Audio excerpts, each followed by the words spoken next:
Okay, we've got a flashing light. We've got some spinning. Are we live yet?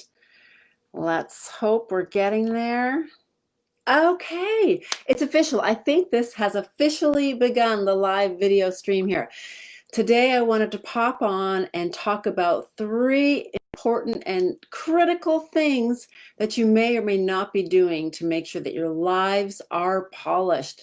And here's what I'm going to tell you. It may surprise you. It's not tech. That certainly helps. You want to have a good mic. If there's a built-in one and you've got a quiet space, that's enough. Good lighting. I happen to have a lighting kit, but I also have a bright window. And so sometimes I open that up and I get the natural light flowing in.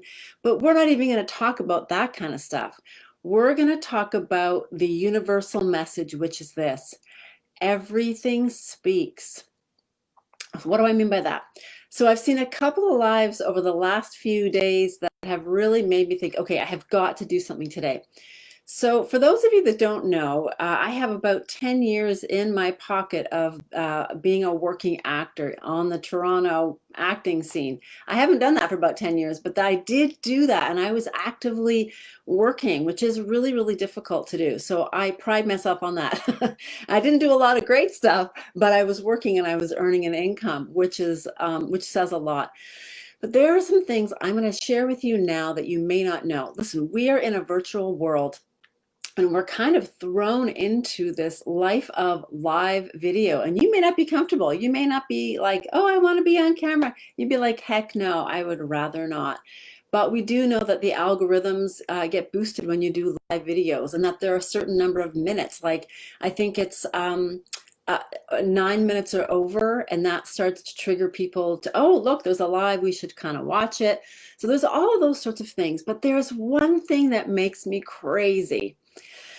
And it is this: please don't let this be you. And this is very, very common. So if this is you, don't be upset, don't be worried, but you have an opportunity to change it and to rise above and have your presence be a little more polished. The first thing you need to do when that little green light goes on, it means you are live somewhere. And if you are cross-posting, like if you're streaming live from StreamYard or Zoom, and it's feeding into Facebook, or you're going live on YouTube, whatever it is, there is a lag between platforms. But if the light is on, you are live somewhere. So don't let your face look vapid, okay? That is the crazy thing. It's kind of like, it's like showing up to the doctor's office and you're standing there and people are not even acknowledging you. They're not looking at you. They're like, I don't even care that you're standing there. So if I'm on a live and I see you, you have to say something. It's like, or a news anchor. Imagine if the cameras rolled and they just sat there looking around. No, don't do that.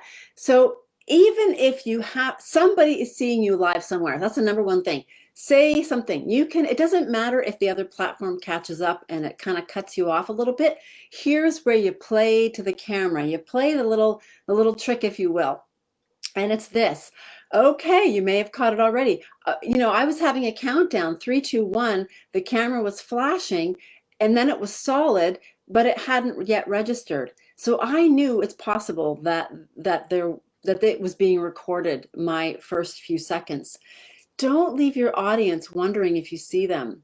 So even if you have to go back and edit it out a little bit, that is preferred than just not saying anything. So if you caught it right from the beginning, you'll notice that I said things like, okay, looks like we're live. It gives the audience some sort of comfort that you're there with them. Otherwise, it feels awkward. And that's one of the number one rules of acting, which is always acknowledge what is happening. Acknowledge what is so. If you have caught any of my previous experiences, one of the things that happened in live theater, I was actually the lead role in this one theater production. And I kid you not, in the middle of the production, the fire alarm went off and nobody knew what to do. And I wasn't a very experienced live theater actor. I actually prefer camera work.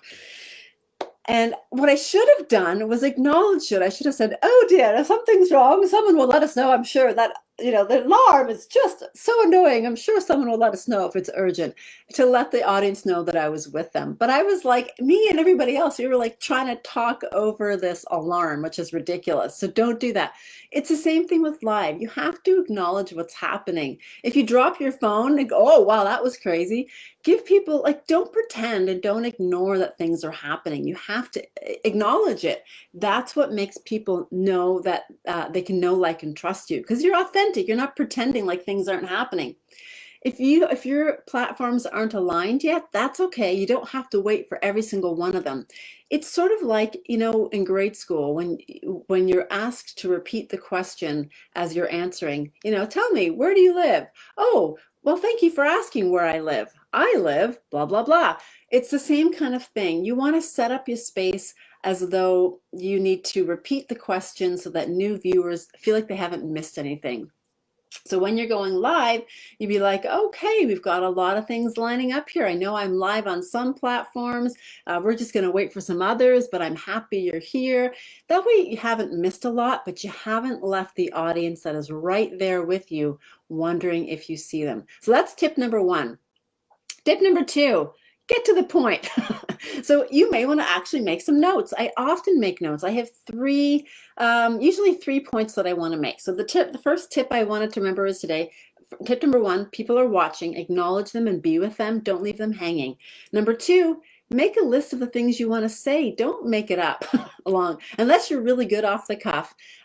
People would rather know that they are coming to get 3 points, and what are the 3 points? Tip number two is make a list and be pointed about what it is you want to say, so that when you're sharing yourself, it's not a circle story, because people don't have time for story time. I mean, stories are good. They help you remember, but if it's not relevant, what happens is you end up going in a circle and then you lose people. So don't do that. That's tip number two. So tip number one, people are watching, acknowledge them right off the bat. Tip number two, be ready with what you want to say and what you want to share and teach people, right? Come with your points written down if you need to do that. Tip number three, also get to the point. Now, again, this is different if we're going live. Anything like 9 minutes and over is really great, but not everybody wants to listen for 9 minutes. 5 to 7 is really ideal. So if you can keep it within that time frame, that's better. You can always repurpose this content. You can put it on YouTube, you can put it in your membership, you can send it out to your email list. So don't necessarily, unless going live is a really big thing that you need to kind of get a lot from, and you want to draw people in that way, sure. If not, don't worry about the time. It's really just meant to be a tool to use and to repurpose the important content that you have to share. So those are your 3 tips for today. Pay attention to the subscribers or the people that show up with you. Number 2, get to the point. What are the 3 things or 2 things or 1 thing you want to share in this video? Number 3, notice the time. Be conscious of how much time. Try to cut out the ums and ahs if you can. Like, oh, I can't remember what I was going to say. That's not good. Nobody wants to hear that. They're coming on. They have limited time. Teach them what you want to teach them, and then let them get back to their life. So that's all I have to share with you today. Comment below. Does this help? Do you think, oh yeah, I do that sometimes, or oh, I hate when I see that, so I'm not going to do that? If you haven't yet subscribed, go ahead and do that. You can check the links below. You can join my free group if you're watching this on other platforms and you're not already in my Facebook group, Amazing Entrepreneurs. Go ahead and do that. And I look forward to your feedback. And most importantly, I will see you next time. Have a great rest of the day. Take care.